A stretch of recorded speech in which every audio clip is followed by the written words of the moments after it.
Hello guys, আসসালামু আলাইকুম। কেমন আছেন সবাই? ঈদ মোবারক সবাইকে। তো দেখতেই পাচ্ছেন গাছ ভরা একদম তাজা কচকচে কাঁচা আম ঝুলছে, আর এই আমের রেসিপিটি আজকে করে দেখাবো আপনাদের। আর এই তো দেখতেই পাচ্ছেন এখানে কিন্তু আমি আম ভর্তা তৈরি করে নিয়েছি এক থালা। তো খেতে কিন্তু দুর্দান্ত হয়েছে বন্ধুরা। কে কে পছন্দ করেন এই কাঁচা আমের ভর্তাটি খেতে আমার মতো? তো অবশ্যই কমেন্টে জানাবেন। তো চলুন বন্ধুরা, কথা না বাড়িয়ে এই রেসিপিটা আপনাদের সাথে শেয়ার করি।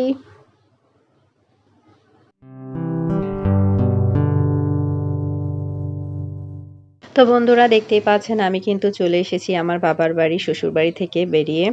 তো এখানে কয়েকদিন থাকবো। আর এতে দেখতেই পাচ্ছেন গাছে কিন্তু মাশাল্লাহ অনেক আম হয়েছে। আর এখান থেকে আজকে আমি আম ভর্তা করে নেব, যেহেতু দুপুরবেলা অনেক রোদ উঠেছে আর সবাই বলছিল একটু আম ভর্তা খেলে ভালো হয়। তো তাই কিন্তু আমি এখান থেকে আম পেড়ে নিচ্ছি। আর দেখতেই পাচ্ছেন গাছটা কিন্তু একদমই ছোট আর অনেক আম ধরেছে এই গাছটায়। তো তাজা আম খেতে কিন্তু খুবই মজা হয়। তো এখান থেকে আমগুলো এখন ছিঁড়ে নিব। আর এই তো দেখতেই পাচ্ছেন বাহিরের পরিবেশটা কিন্তু মাশাল্লাহ খুব সুন্দর। আর সবুজ, একদম সবুজ, খুবই ভালো লাগে গ্রামের পরিবেশগুলো। তো এখানে কিন্তু আমি আমগুলো সব এই সাইডে পেরে নিচ্ছে এখন।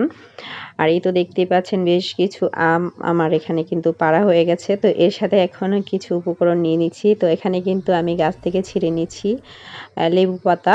তো দেখতেই পাচ্ছেন আম ভর্তার মধ্যে কিন্তু একটু লেবু পাতা দিলে খুব ভালো লাগে খেতে। আর এখানে কিন্তু আমগুলো কেটে তারপরে একটা কাটার মেশিন দিয়ে আমি কুড়িয়ে নিচ্ছি। তো এখানে কিন্তু লেবু পাতা, কাঁচামরিচ কুচি, লবণ আর চিনি নিয়েছি। তো এ দিয়ে তারপর কিন্তু আমি আম ভর্তাটা মেখে নিব। তো ওই ভিডিওটা কিন্তু স্কিপ হয়ে গেছে।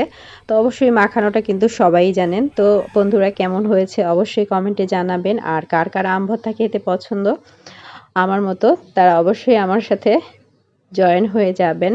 তো সবাই ভালো থাকবেন, সুস্থ থাকবেন। আবারও হাজির হয়ে যাব নতুন কোনো রেসিপি নিয়ে আপনাদের মাঝে। সে পর্যন্ত সবাই ভালো থাকবেন, সুস্থ থাকবেন, আমার জন্য দোয়া করবেন। আজকের মতন বিদায় নিচ্ছি। আল্লাহ হাফেজ।